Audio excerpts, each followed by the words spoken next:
Hello friends, welcome to ఎంఎస్విఆర్ channel. Friends, ఈరోజు మీ అందరికీ ఈ వీడియోలో ఇప్పుడే వచ్చినటువంటి ఒక బ్రేకింగ్ న్యూస్ అప్డేట్ గురించి చెప్పడానికే ఈ యొక్క వీడియోని అయితే చేస్తున్నాను.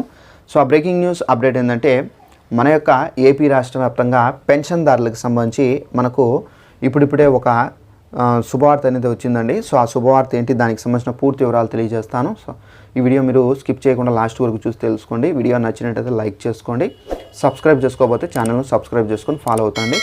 ఏపీకి సంబంధించి ఎలాంటి ఇన్ఫర్మేషన్ తెలియజేస్తూ ఉంటాను. ఇక వివరాల్లోకి అయితే వెళ్దాము. మన యొక్క ఏపీ రాష్ట్ర వ్యాప్తంగా పెన్షన్దారులకు సంబంధించి అదిరిపోయే శుభవార్త అయితే వచ్చిందండి. సో ఆ శుభవార్త ఏంటంటే, మన యొక్క ఏపీ రాష్ట్ర వ్యాప్తంగా పెన్షన్దారులకు సంబంధించి 1వ తేదీన మనకు పెన్షన్ల పంపిణీ అనేది 6,000 రూపాయలు అయితే పంపిణీ అయితే చేయబోతున్నారండి. ఈ 6,000 రూపాయలు ఎవరికి పంపిణీ చేస్తున్నారంటే, మనకు ఎవరైతే ఆ మే నెలకు సంబంధించినటువంటి పెన్షన్లు కొన్ని కారణాల వల్ల మిస్ అయి ఉంటాయో, తీసుకోవడంలో మిస్ అయి ఉంటాయో అలాంటి వాళ్ళకు సంబంధించి మే నెలకు సంబంధించినటువంటి 3,000 రూపాయలు, అలాగే జూన్ నెలకు సంబంధించినటువంటి 3,000 రూపాయలు, టోటల్గా 6,000 రూపాయలు అయితే ప్రభుత్వం అయితే పెన్షన్లు అయితే పంపిణీ చేయబోతున్నారు. అయితే ఈ 6,000 రూపాయలు పెన్షన్ అనేది మీరు పొందాలంటే, ఒకవేళ మీరు దివ్యాంగులై ఉంటే కనుక మీ ఇళ్ళకే పెన్షన్ అయితే వస్తుంది. కాబట్టి మీ యొక్క పెన్షన్ ఐడి కార్డు అనేది చూపిస్తే కనుక మీరు ఈ పెన్షన్ అనేది రిసీవ్ చేసుకోవచ్చు. ఒకవేళ మీరు పెన్షన్ ఐడి కార్డు చూపించకపోతే కనుక మీ దగ్గర ఆధార్ కార్డు ఉన్నా, రేషన్ కార్డు ఉన్నా చూపించండి, వాళ్ళు పెన్షన్ అయితే ఇస్తారు.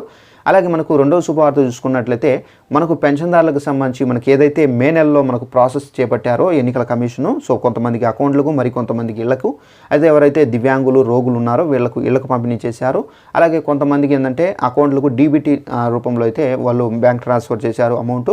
సో ఇదే విధంగా మనకు జూన్ నెలలో కూడా అయితే ఉంటాయని చెప్పేసి ఉండబోతుందని చెప్పేసి ప్రభుత్వం అయితే ఒక రూల్ అనేది విడుదల చేశారండి. సో ఈ విధంగా అయితే మీరు జాగ్రత్తగా మీ యొక్క అకౌంట్లు అనేది సరి చేసుకోండి. ఎవరైనా లాస్ట్ టైం మిస్ అయి ఉంటే కనుక అలాంటి వాళ్ళు ప్రాబ్లం ఫేస్ చేశారు చాలామంది. సో అలాంటి వాళ్ళు తప్పనిసరిగా మీ యొక్క అకౌంట్లు అనేది సరి చేసుకోండి. సో మనకు పెన్షన్దారులకు సంబంధించి ఎవరైతే బయోమెట్రిక్ సమస్యతో బాధపడుతున్నారో ఆ సమస్యకు సంబంధించి కూడా చెక్ అనేది పెట్టారండి ప్రభుత్వము. సో వీళ్ళకి ఏంటంటే ఫేస్ స్కాన్ ద్వారా ఏంటంటే వీళ్ళకు పెన్షన్ పంపిణీ చేయాలని చెప్పేసి కూడా అయితే ప్రభుత్వం అయితే ఒక కొత్త రూల్ అనేది తీసుకొచ్చారు. సో వాళ్ళకి ఏంటంటే మీకు ఫేస్ స్కాన్ చేసేసి ఫోటో తీసుకొని మీకు పెన్షన్ అనేది ఇస్తారు. అలాగే మనకు పెన్షన్దారులకు సంబంధించి మనకి ఏంటంటే నెక్స్ట్ మనకు పెన్షన్ల పంపిణీ కూడా అయితే పెంచబోతున్నారు. అలాగే మనకు నెక్స్ట్ వచ్చేసి మనకు పెన్షన్లకు సంబంధించి ఏంటంటే 50 సంవత్సరాలకే పెన్షన్ అనేది పెట్టారు. సో ఇవన్నీ మనకు బెనిఫిట్స్ అనేది పెట్టడం అయితే జరిగిందండి. సో ఎట్టకేలకు మనకు ఏ ప్రభుత్వం వచ్చినా బెనిఫిట్స్ అనేది పెన్షన్దారులకు సంబంధించి పెన్షన్ పెంపు, అలాగే పెన్షన్దారులకు సంబంధించి మనకు కొన్ని మార్పులు అయితే రాబోతున్నాయి. సో ఇదండి మనకు పెన్షన్లకు సంబంధించి ఉన్నటువంటి శుభవార్త. ఈ వీడియో మీకు నచ్చినట్టయితే లైక్ చేసుకోండి, ఛానల్ని సబ్స్క్రైబ్ చేసుకున్న వారు వెంటనే ఛానల్ సబ్స్క్రైబ్ చేసుకుని ఫాలో అవుతుండండి. Thanks for watching this video. All the best.